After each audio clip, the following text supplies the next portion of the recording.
Je parle sur ta vie et je déclare, les liens de Kimboa là ne pèseront pas sur toi. Lorsque tu vas tenir de tes mains, régnera. Je prie que tu trouves un Abiatar qui soit auprès de toi pour que vous invoquiez Dieu ensemble. Dans le spirituel, tu avances. Ton travail avance. Ce qui est à toi avance. Tu auras la renommée sur ce Congo. Tu te stabilises ici. Tu te stabilises ici. Tes racines s'enfoncent.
Ce n'est pas le moment de se relaxer, c'est le moment d'être plus concentré. Nous sommes en train de parler d'un thème qui pour certains semble être controverse. Mais en fait, ce n'est pas un thème qui est controverse. C'est un thème qui est inspiré. Dis à ton voisin, Dieu me parle maintenant. Service d'accueil, veillez à ce que les choses soient très bien. Dis à ton voisin, Dieu me parle maintenant. Cavalier solitaire.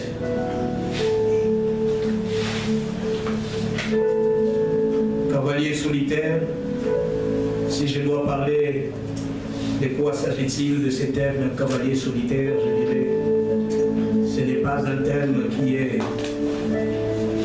directement tiré d'un verset biblique, mais c'est un thème conceptuel.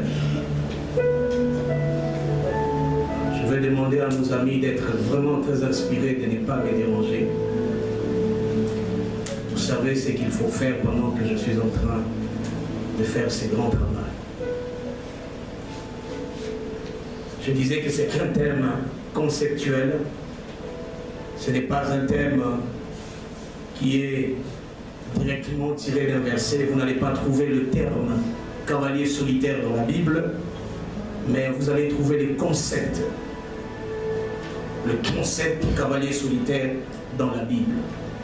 Voilà pourquoi je dis que c'est un thème qui est conceptuel et non pas un thème qui est directement tiré de la Bible. Le concept de ce que nous allons parler est biblique,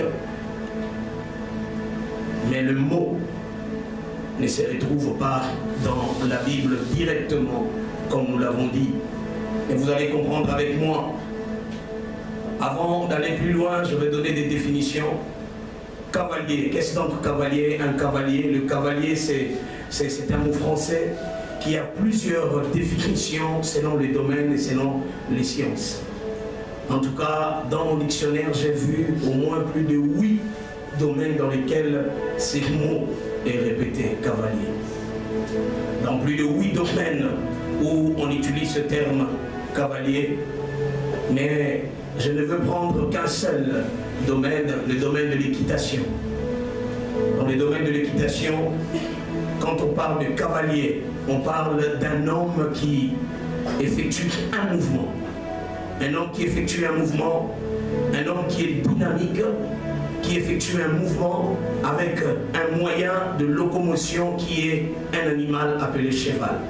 Dans la science de l'équitation, cavalier veut dire un homme sur un cheval en plein mouvement.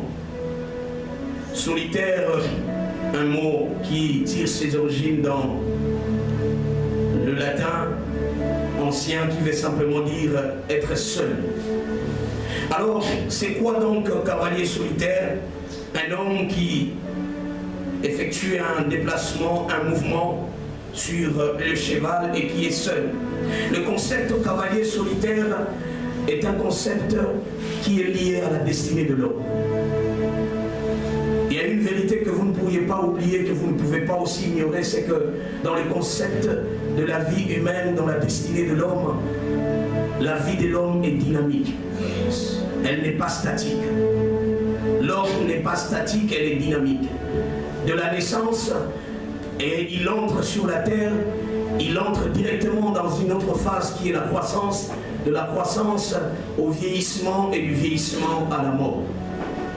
Que vous les vouliez ou pas, que vous croisez les bras, que vous ne mangiez pas ou que vous mangiez, que vous fassiez tout ce que vous voulez, vous êtes obligé de vous retrouver dans ces principes qui est dynamique. Vous naissez, vous allez croître, vous allez vieillir et finalement, vous finirez par vous éteindre un de ces jours. Alors, le concept cavalier solitaire est un concept qui est lié aux étapes de la vie humaine. En fait, cavalier solitaire est un concept qui veut dire simplement une période. Une période que l'homme rencontre dans sa vie. Une période qu'un homme rencontre dans sa vie où il se retrouve seul, en train d'avancer. Il effectue un mouvement, mais il est seul. Il effectue un mouvement, mais il n'a pas quelqu'un à ses côtés. Il ne peut compter sur quelqu'un. Il ne peut même pas s'appuyer sur quelqu'un.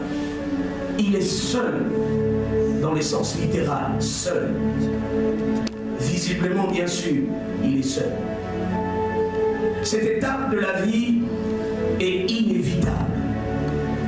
Cavalier solitaire peut représenter moi qui vous parle. Je peux être un cavalier solitaire. Toi, tu peux aussi le devenir. Chacun de nous, à un certain moment de sa vie, devient un cavalier solitaire. À un certain moment de notre vie, nous passons par cette période. Nous finissons par atteindre cette saison. Une saison où vous êtes seul. Personne à vos côtés. Personne pour vous soutenir. Personne pour penser à vous. Personne pour vous réconforter. Personne pour vous dire un mot d'encouragement. Personne, vous êtes alors seul, au vrai sens du mot. Et nous voyons que dans la Bible, il y a un homme qui a essayé d'énumérer cette période. Il a nommé cette période la vallée de l'ombre de la mort. David. Il dit, dans le psaume 23, il dit, quand je marche dans la vallée de l'ombre de la mort. Vous remarquerez que dans ces versets, le psaume 23, il n'y a que Dieu et lui. Il y a le pronom j'ai. Il y a mon. Quand je marche, l'Éternel est mon berger. Il s'agit de Dieu et de lui. Or, Dieu est invisible. Lorsqu'on regardait David dans la vallée de l'ombre de la mort, il était seul. Personne avec lui. David a nommé l'étape du cavalier solitaire de sa vie comme étant la vallée de l'ombre de la mort. Mais chacun de nous passera par ces moments. Un moment où il est impossible de pouvoir compter sur les gens. Et dans la Bible, nous allons évoluer en étudiant ces concepts pendant plusieurs semaines, pendant plusieurs moments ou plusieurs vendredis, tels que Dieu va nous les conduire. Mais il est important de parler de cette saison, de parler de ces concepts cavalier solitaire. Très important pour la destinée d'un homme. Un homme qui a été créé sociable, qui aime rester avec tout le monde. Mais il y a des moments où, même si l'homme est au milieu des autres, entouré, il est seul. Il peut être entouré de plusieurs personnes, mais il est seul. Et même Dieu, lorsqu'il regarde l'homme, il n'a jamais regardé l'homme en groupe. Remarquez très bien, Dieu n'a jamais parlé d'un homme en groupe. Et même s'il pouvait parler d'Israël en groupe, il appelait Jacob. Yes. Il appelait Israël qui était toute une nation, des milliers de personnes, mais il appelle Israël Jacob. C'était le concept cavalier solitaire. Amen. Pour dire à Israël, tu es seul. Il voyait Jacob, il ne voyait pas tout un grand nombre. Dieu nous voit seuls. Voilà pourquoi même la Bible dit dans le livre de l'Hébreu que rien n'est caché devant lui. Rien n'est caché devant ses dieux. Un jour, nous rendrons compte devant ces dieux. Chacun rendra compte seul devant ses dieux. Seul devant Dieu. Et ce concept ne peut pas être ignoré dans la vie. Nous qui aimons être entourés des gens, il est important de comprendre qu'il y a des moments où il faut accepter ces concepts de cavalier solitaire. Pourquoi cavalier? Parce que vous êtes en plein mouvement. Vous n'êtes pas statutaire. Il y a des gens qui pensent que quand ils sont seuls, ils n'avancent pas. Non, on peut être seul qui est en train d'avancer. Même quand vous êtes seul, vous avancez. Enlevez dans votre pensée que lorsque vous vous sentez seul, c'est que vous êtes bloqué. Non, Dieu ne compte pas sur tout le monde, il compte sur toi. Amen. Dieu n'a pas déposé le projet dans plusieurs personnes, il l'a déposé en toi. Et il compte sur toi et il te redemandera des comptes à toi seul. Voilà pourquoi la Bible dit, il compte même le cheveu de notre tête. Yes. Chacun d'une façon individuelle. Dis à ton voisin, cavalier solitaire. Regarde-lui dans les yeux, dis-lui cavalier solitaire. Cavalier, je le répète encore, parce qu'un cavalier, c'est un homme qui effectue un mouvement qui est dynamique. Il avance, il ne reste pas à un seul endroit. Tout en étant seul, il avance. Sans appui, sans soutien. La vallée de l'ombre de la mort n'est pas un lieu où on bâtit des maisons. C'est un lieu où on traverse, mais seul. On passe, il dit, quand je traverse la vallée de l'ombre de la mort, seul. On n'a jamais eu de compagnie à cet endroit-là. Lorsque vous entrez dans la vallée de l'ombre de la mort, dans la saison du cavalier solitaire, vous verrez, il y a une indication qui est écrite, interdiction formelle d'être à deux. Yes. Seul. Jacob a compris ces concepts. Lorsqu'il fallait que sa destinée change, il a accepté d'être cavalier solitaire. Il renvoie tout le monde, il dit je reste seul. Mais pendant qu'il était seul, la Bible dit il effectuait des mouvements. Quel mouvement? Il s'est battu. Il n'était pas là statutaire à un seul endroit. Il est seul mais il se bat. Oh, tape la main de ton voisin. Dis-lui même quand tu es seul, bats-toi. Même quand tu es seul, bats-toi. Oh, ne tape pas la main, c'est les coups du Covid-19. Dis-lui, même quand tu es seul, bats-toi. Jacob était seul, mais il s'est battu. Il ne pouvait compter que sur sa propre force et sur son énergie personnelle. Il n'a pas le temps d'attendre les interventions des autres. Il n'a pas le temps d'attendre que les autres viennent l'aider. Il dit si j'attends, je veux mourir. Dans l'autre temps, je me bats. Oh, que quelqu'un tape sa poitrine et dit je me bats. Seul, je me bats. Je suis un cavalier solitaire. Je me bats. Je ne reste pas à un seul endroit. J'avance. Seul, mais j'avance. Oui, que les autres me suivent après. Alléluia. Oui, qu'ils viennent me suivre, mais dans l'entretemps, moi je ne les attends pas. J'avance. Et il y a des moments, il y a des fois où il faut comprendre ces choses. N'attends pas les autres. Qui sait si c'est toi qui es le Pandangina? Yes. C'est lui qui montre le chemin aux autres. C'est lui qui a la destinée de montrer le chemin aux autres. On n'attend pas les autres. Quand tu vois qu'il n'y a personne devant toi, il n'y a que toi. Sache que c'est toi qui montres le chemin. Alors vas-y, avance. En pleurant, mais avance. Oui, ce n'est pas une période qui est facile. Et nous allons prendre un cavalier solitaire qui va vraiment nous instruire ce matin. Où est-ce que j'ai tiré réellement ces concepts du cavalier solitaire? Nous les verrons dans 1 Samuel chapitre 21, le verset 1 à 2. Ouvrez avec moi 1 Samuel chapitre 21, le verset 1 à 2. C'est là que je tirais mon thème.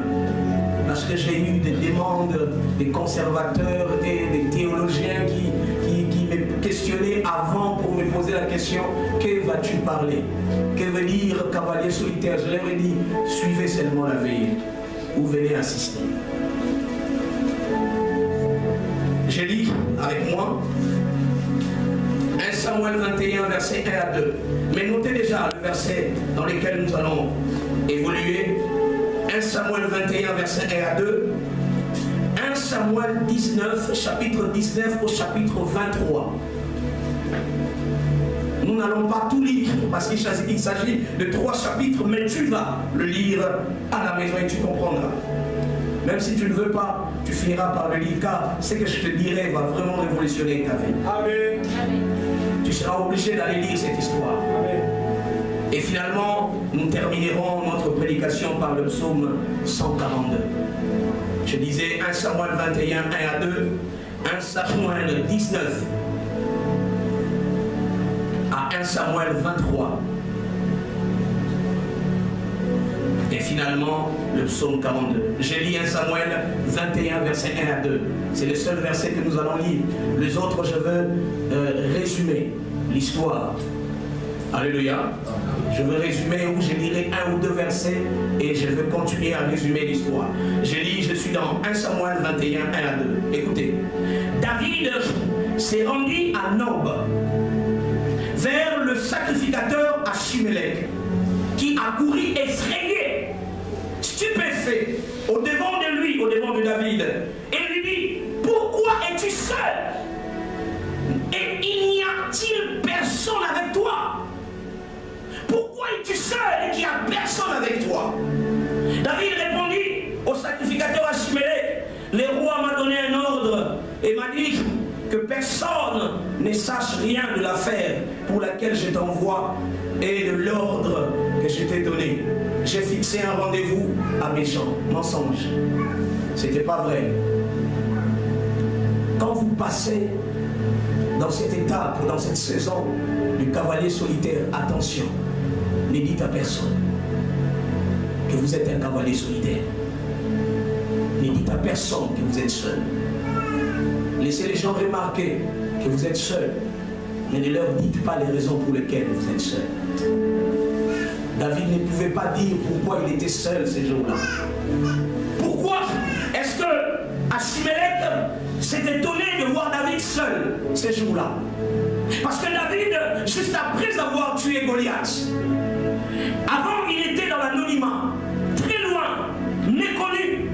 Samuel est venu, il lui a oint l'huile, parlant de lui comme étant un futur roi.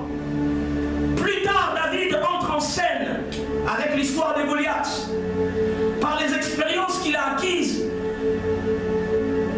dans son maquis en forêt. Il s'est lancé vers les animaux comme l'ours, le lion, pour aller les détruire. Plus tard, il s'est lancé devant Goliath pour sauver toute une nation.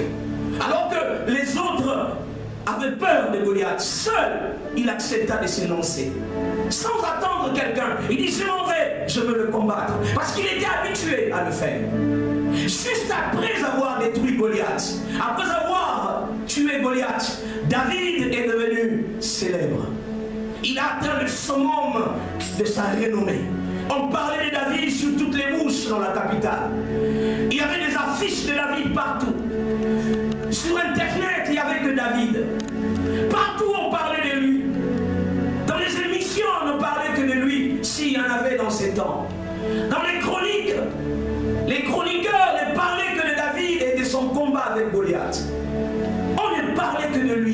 il est devenu célèbre.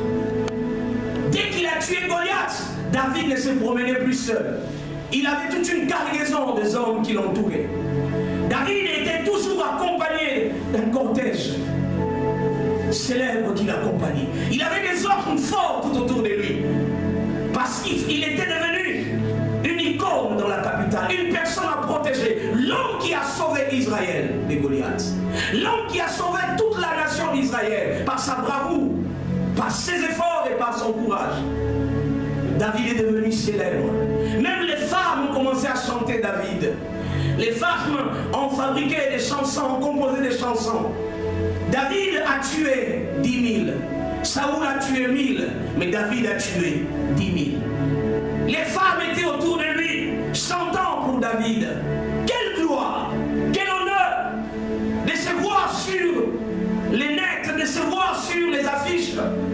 S'il était aujourd'hui, David serait en fait dans toutes les satellites.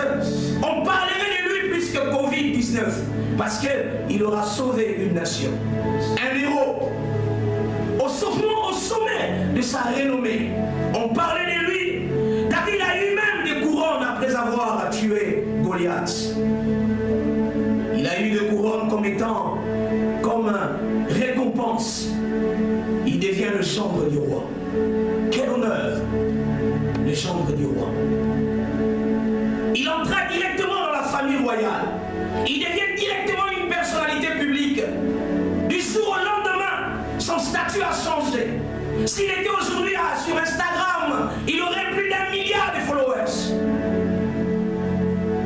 S'il était dans un compte YouTube, en tout cas, il allait briser les compteurs de YouTube. Parce qu'on ne saurait pas compter les hommes qui allaient applaudir David. Quelle renommée! On savait que David n'était plus seul. Il marchait avec un cortège. C'est comme si aujourd'hui, vous sortez à Saint-Tarsis et vous voyez le président Félix seul. Vous allez vous étonner. Vous posez la question, qu'est-ce qui ne va pas? Pourquoi êtes-vous seul? Il y a certaines dimensions de la vie où les hommes ne peuvent plus être seuls. Ils sont obligés d'être accompagnés. David avait reçu cette dimension de gloire, cette dimension d'apogée, mais malheureusement, après avoir atteint ces niveaux où il devient célèbre, il entra dans une saison où il est devenu un cavalier solitaire. Laissez-moi vous dire une vérité, chaque renommée n'attire pas toujours une renommée. Non, d'autres renommées attirent les concepts cavalier solitaire. Il y a certaines renommées, il y a certaines réussites qui ne vont pas seulement vous attirer de la gloire, mais aussi des ennemis et de la jalousie. Lorsque Saoul entendit qu'on parlait de David, qu'il a tué 10 000, le cœur de Saoul devient dérangé. Alors que c'est lui qui lui a donné l'accès. C'est lui qui a ouvert le chemin à David pour aller détruire Goliath. C'est lui le roi. C'est lui qui est sur le trône. David n'avait que faire du trône royal. Il était loyal. Là, assis, à chaque exécution, il allait faire le travail. Il était encore loyal. Au point même que lorsque le cœur de Saoul est devenu compliqué, là je suis dans 1 Samuel chapitre 19, le cœur de Saoul est devenu compliqué. David s'est fait même une alliance avec le fils du roi, du nom de Jonathan. Et Jonathan alla parler de David à son père. Il dit, Père, que veux-tu faire de cet homme? C'est un homme qui t'a servi. Il a sauvé la nation tout entière. Il a aidé toute la nation à éviter l'hécatombe. Mais pourquoi veux-tu tuer cet homme, David? Pourquoi veux-tu le tuer? Alors Saoul mentit son fils pour lui dire, l'Éternel est vivant, je ne tuerai pas David. Qu'il revienne. David revint dans le palais royal. Alors Saoul inventa des stratégies pour le faire mourir. Il envoya la guerre contre les Philistins. Il partit en guerre, il revient encore vainqueur. Il y envoya dans plusieurs expéditions de guerre. Il lui mit devant la scène pour qu'il puisse être tué. Parce qu'il n'avait pas encore l'expérience de la guerre. Mais lorsque David revenait, David était toujours vainqueur. Il n'y avait pas moyen de le toucher. Et plus tard, il y a quelque chose qui est arrivé dans la vie de David. En fait, le concept cavalier solitaire est entré dans la vie de David au niveau Z, au niveau le plus élevé. Les concepts cavalier solitaire perdent certaines choses qui faisaient sa gloire. Lorsque vous sentez dans votre vie, vous êtes en train de perdre le sens sur lequel vous vous appuyez. Les choses qui faisaient votre valeur hier, sachez que vous entrez petit à petit dans la saison cavalier solitaire. David, qui avait toute une sécurité tout autour de lui, a commencé à sentir la perte de son état sécuritaire. Là, je suis en train de parler du concept cavalier solitaire. David, comment cela est arrivé? Gendre du roi, garde du corps à gauche à droite, maison sécurisée, salon VIP, hôtel VIP, cortège blindé. Il avait toutes ces choses-là. Mais un jour, en pleine nuit, sa femme qui l'aimait le plus, la femme de David, Milka, qui était en fait la fille du roi, réveilla David la nuit. David qui dormait paisiblement parce qu'il avait la sûreté. Il savait qu'il était bien protégé. Sa femme lui réveilla et lui dit: David, si tu dors jusqu'au matin, tu es mort. Quitte la maison, va-t'en, sauve David. David ne comprenait pas. Alors Milka lui dit: mon père veut te tuer. Il a décidé de te tuer cette nuit. Et les gens sont en route pour venir te tuer. Sors, va-t'en.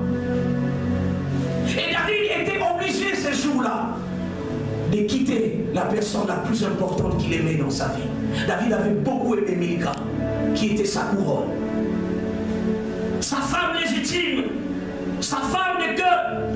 Il était obligé de se séparer d'elle parce qu'il devrait sauver sa vie. Les concepts de cavalier solitaire atteignent votre vie lorsque vous sentez que vous êtes obligé de quitter les personnes que vous aimez, de vous séparer de certaines personnes qui étaient en fait les piliers de votre sécurité. Un papa qui vous sécurisait, qui faisait des projets pour votre vie, subitement il perd du travail, il devient perclus des pieds, il connaît un accident, il ne sait plus marcher, il connaît un AVC, il ne sait plus réfléchir. Mais papa, qu'est-ce qui ne va pas? C'est toi qui fais tout dans la maison. C'est toi qui prends la charge de tout. Qu'est-ce qui ne va pas? Lorsque vous voyez de pareils événements, sachez que vous entrez dans la saison cavalier solitaire. David a commencé à perdre la sécurité. Premier élément que nous avons, que nous perdons dans la saison cavalier solitaire, c'est la sécurité. On ne se sent plus en sécurité. On se sent en insécurité totale. On n'est plus en paix. On a peur de l'avenir. On ne sait plus ce qui arrivera demain. Comment les choses vont-ils évoluer? Que vais-je devenir demain? Le baobab de la famille est tombé. Le papa qui prenait la charge de ma vie est tombé et parti. La maman qui me soutenait est partie. Oh, je peux réfléchir à la place de la femme de Kobe Bryant. C'est ce basketteur américain qui alla se balader en hélicoptère avec sa fille, sa femme qui l'attendait à la maison. C'est lui qui faisait entrer des milliards dans la famille.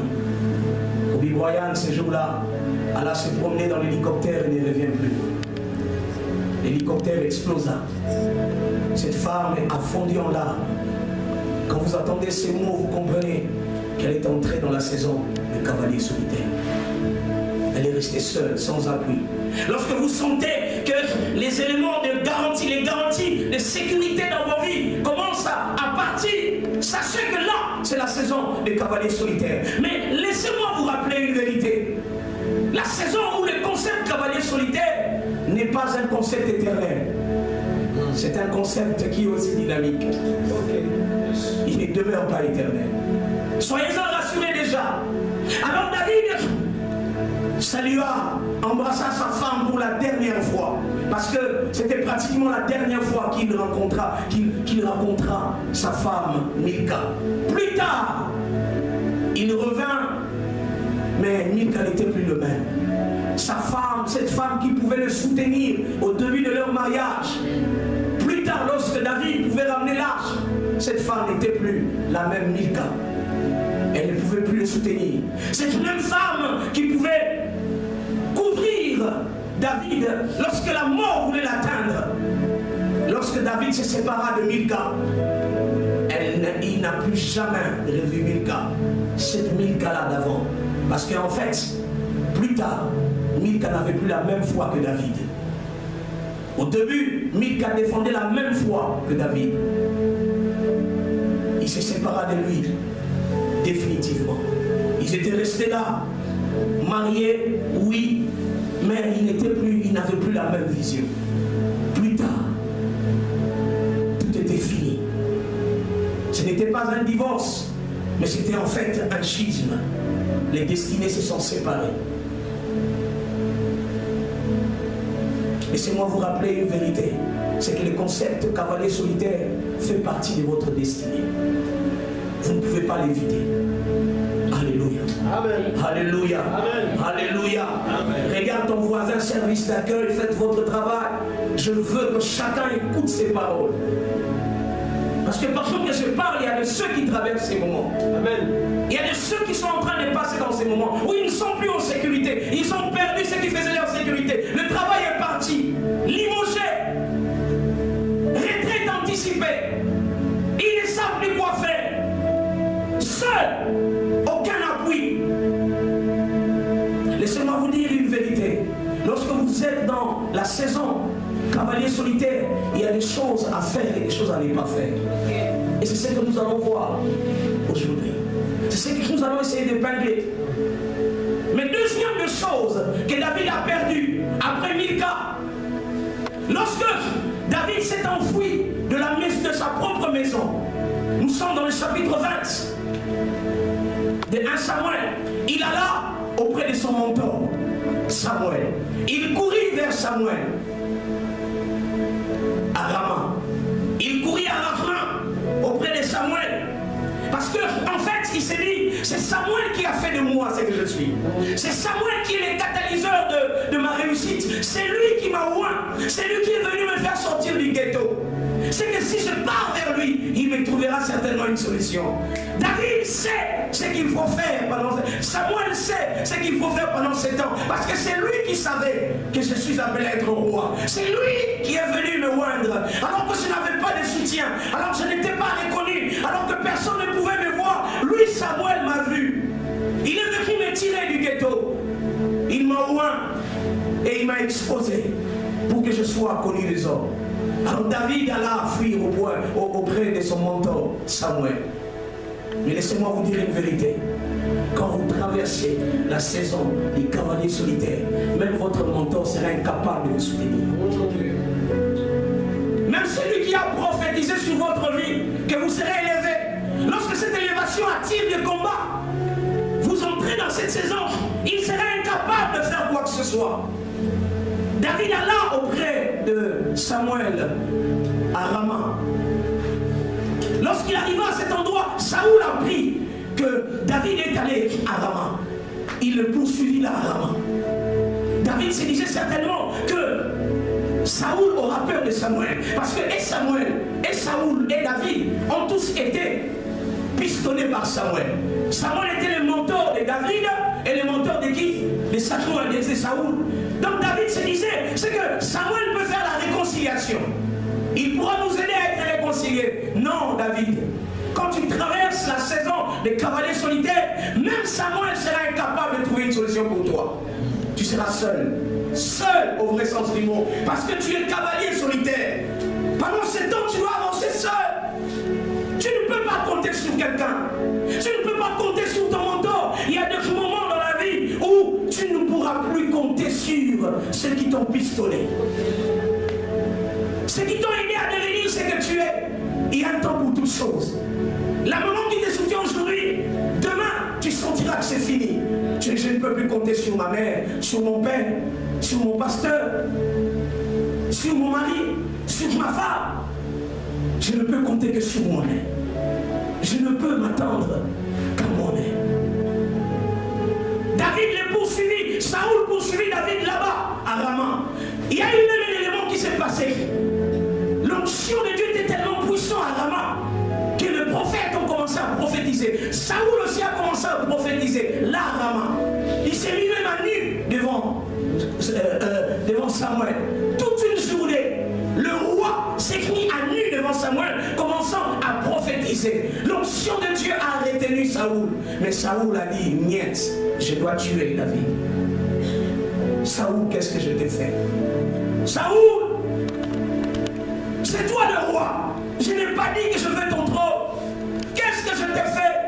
Vous savez, il y a des combats dans la saison de cavaliers solitaires qui ne sont pas des combats parce que vous avez commis des erreurs.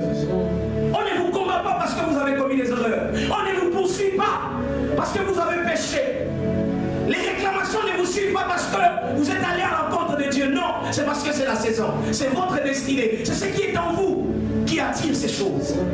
C'est votre destinée qui attire ces combats. David pouvait poser la question à Jonathan. Mais je ne sais pas ce que je fais à ton père. Qu'est-ce que je fais à ton père? Jonathan dit, je ne sais pas. David, attention, c'est la saison des cavaliers solitaires. À cette saison, tout le monde devient contre toi. Personne ne te comprend. Maman ne te comprend plus. Au travail, on ne te comprend pas. Partout, tu es devenu seul. Tu te rends compte que tu es seul. Personne pour te comprendre. Quand tu essayes de mettre un avis, tu n'es pas accepté. Rejeté, abandonné. On ne sait pas te valoriser. Et là, tu pleures. David pleurait, je vous dis, quand je lis, je me suis mis à lire ces 3 chapitres. J'avais des larmes qui coulaient dans mes yeux. Parce que l'Esprit de Dieu était tellement avec moi à ces temps-là que je me suis senti transporté à ces temps de David. J'ai commencé à ressentir la douleur que cet homme a ressentie. Sans le vouloir, je lisais les lignes de la Bible, les larmes coulaient de mes yeux. Je n'arrivais pas à supporter. Parce que je commençais à comprendre ce que David ressentait pendant ces temps. C'est dur, la saison des cavaliers solitaires. Tu es seul. Il perd son manteau. Son manteau ne peut pas le protéger. Il entre en conflit avec son manteau. On ne sait pas le supporter. Tous les soutiens qu'on pouvait lui donner est arrêté. Même Samuel a dit, hey, Saoul, toi-même poursuis ton ennemi. Moi, je n'entre pas. Et vous savez que c'était la dernière fois pour David de voir Samuel. Parce que plus tard, quand Samuel est revenu, quand David est revenu, Samuel était déjà mort. Il n'a même pas eu le temps d'assister à ses funérailles. Parce qu'il était poursuivi par Saül. Laissez-moi vous dire qu'il y a ces saisons-là. Cette saison est tellement compliquée. Cette saison est tellement dure. Incompris de tous. À cause de la vision que tu portes. À cause de la chose de Dieu qui est en toi. À cause du mariage que tu as eu. À cause du travail que tu as eu. À cause de ces postes qu'on t'a donné. Tu ne l'as pas voulu. Mais tu l'as mérité. Tu avais les capacités pour avoir cela. Tu entends le frère te dire, yo po bonga, yo po kuma bosala, yo po bala, yo po botat. Mon péché, c'est d'avoir mis au monde. Mon péché, c'est d'avoir eu un travail. Qu'est-ce que je fais? David n'avait que ses larmes pour pleurer. Que ses larmes pour pleurer. Samuel était incapable de le protéger. Et la troisième des sécurités que David a perdue, là c'était la personne la plus importante de la vie de David. La personne la plus importante, Jonathan. Je suis toujours dans le chapitre 19.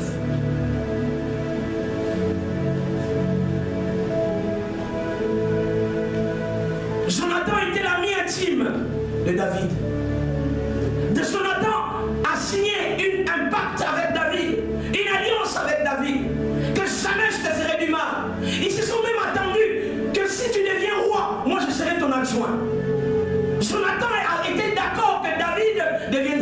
moi. La seule personne qui croyait en David, en Israël, plus que Jonathan, il n'y en avait pas. Son seul ami qui croyait en lui, il disait, tu deviendras roi. Et quand tu seras roi, je serai ton adjoint. Jonathan a tout fait pour défendre David. Il a essayé tous les stratagèmes pour défendre David. Au point même que son père voulut les tuer. Son propre père voulut les tuer. Et lorsque son père a voulu tuer Jonathan a compris que je n'avais plus rien à faire. Il fallait qu'on se sépare avec David. Quelle douleur! Son seul ami au monde, la seule personne qui pouvait croire en lui, la seule personne qui pouvait le considérer, la seule personne qui pouvait le soutenir, le tout dernier soutien qu'il pouvait avoir au monde, c'était Jonathan. Jonathan vient lui dire, voilà ce qu'on va faire. Si je fais telle chose, sache que j'ai fini. Ta sentence a été déjà déclarée, tu vas mourir. Il faut t'enfuir. Et c'était ça. Alors David et Jonathan se rencontrèrent dans une forêt. Jonathan pleura amèrement. David pleura amèrement. C'était une séparation qu'ils n'ont pas voulu, mais ils étaient obligés.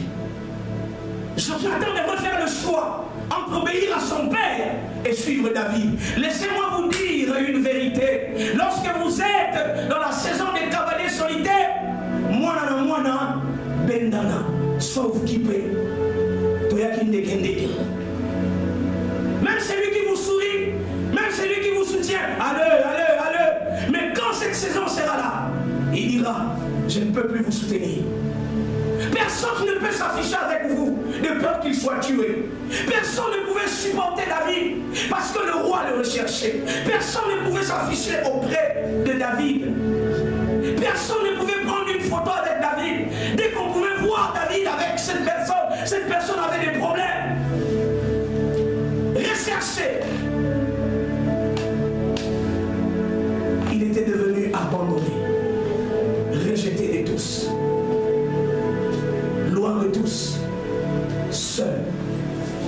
Alléluia. Amen. Alléluia. Amen. Alléluia. Amen. Alléluia. Amen. Alléluia. Amen. Si la connexion a pris un problème, prenez la connexion de l'appareil. Alléluia. Amen. Alléluia. Amen. Alléluia. Amen. Il était abandonné. Son ami lui dit, je dois partir. Et ce jour-là, la Bible dit que David s'agenouilla 3 fois devant Jonathan. Et Jonathan s'agenouilla aussi devant lui pour lui dire au revoir. Et c'était la toute dernière fois qu'ils se sont vus. David continua son chemin seul. Regarde ton voisin, dis-lui, tu ne peux pas dormir pendant ces moments.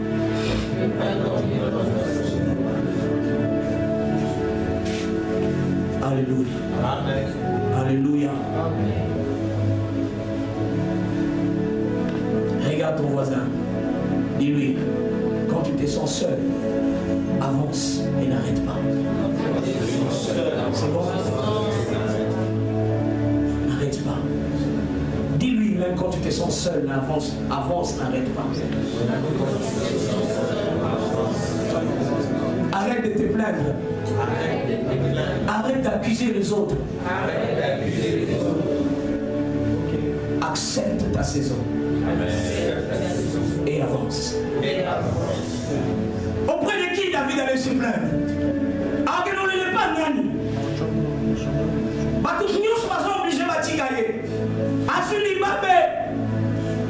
Est-ce qu'on peut allumer les flashs du téléphone? Tout le monde l'abandonne. Aokenewabi, Moutarote, Manaya Zate, réputation Benina quartier, Nouma, Moïbi. Yéhe Moutaboma Batundoki. Personne ne peut avancer. Manini Maya Kobala Yo, Balobi Kobala Yete, Balano Oyoana, Yazaka Misael Mabe, Yémouta Salaboya, Salaboya, Salaboya. Réputation détruite. Dis à ton voisin, cavalier solitaire. Tu ne sais plus sortir sur ton avenue. Quand tu traverses l'avenue, les gens te pointent du doigt. Ils te pointent du doigt. c'est lui. Ton histoire, ne rentre pas là-bas. Si tu rentres auprès des Philistins, tu vas perdre ta dignité. Tu perdras ta dignité. N'ayons pas chrétien, n'ayons pas sœur en Christ,